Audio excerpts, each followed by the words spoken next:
Саламатсыздарбы? Мен Кубатбекова Анаркүл Сатыбалдиевна.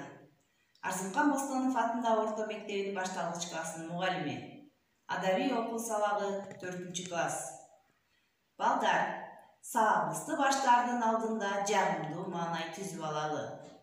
Келгиле анда эмесе баарыбыздын маанайыбыз көтөрүлүп калсын.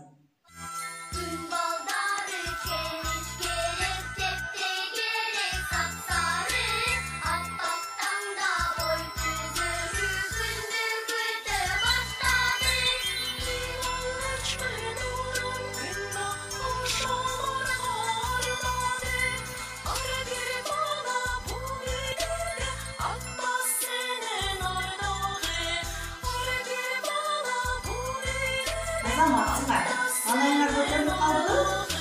Биздин сабагыбыздын темасы кожо жаш мерген экен.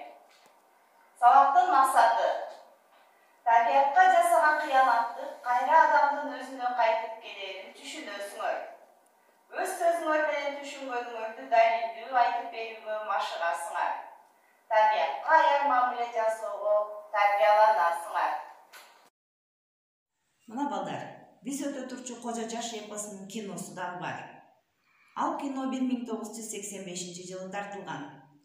Кинонун сценарийин жазган Мар Байдиев, режиссеру Төлөмүш Океев. Башкы каарманда Кожо жаштын ролун аткарган Ашыр Чокубаев. Мына балдар, ушул эпос жөнүндө азыр биз бул макетти баарыңар бери карагыла, ушундан түшүндүрүп берейин.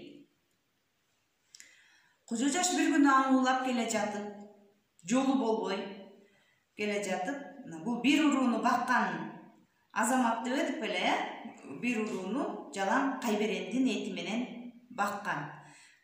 Бир күндөрдүн биринде жолу болбой келе жатып, бир коктуда жаткан кайберендердин үйүрүн көрөт.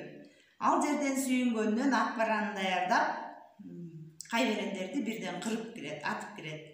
Ошол кезде улактарынын баарынан ажырайт. Кийиктердин ээси Суречки менен Алабаш буркурап боздошот. Ошондо Суречки жалынып, айланайын Кожо жаш, жок дегенде Алабашымды калтыр, улактарымдын баарын кырдың, жок дегенде өмүрлүк жарым Алабашымды калтыр деп буркурап боздойт. Ага макул болбогон Кожо жаш Алабашты жардан алыс атып өлтүрөт.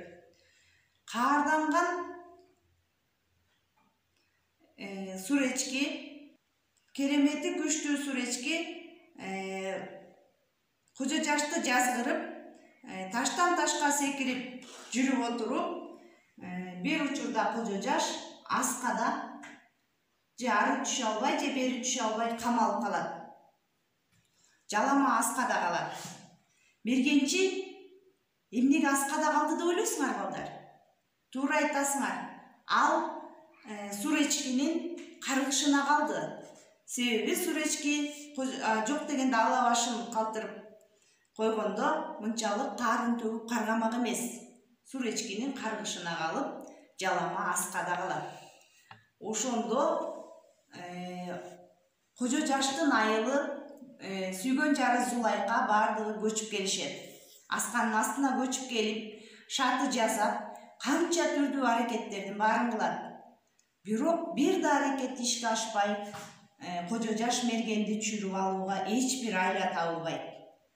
Айласы кеткенде Кожо жаш мерген буркурап боздоп, Зулайкага айтып турган керези. Азыр биз ошол керездин көркөм окуйбуз.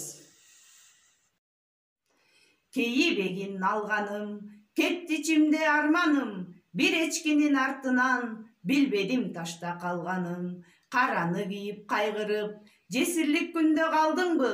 Эптеп үйгө алып кет, эскирген карып чалыңды. 6 айлык болсо боюңда, эмне деген акыл бар, Зулайка сенин оюңда.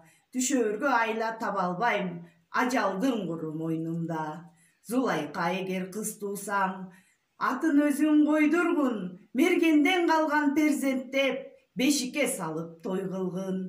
Эркек туусаң Зулайка, атын койгон молдо жаш, мергенден калган белектеп, сөөгүмдү издеп келет деп.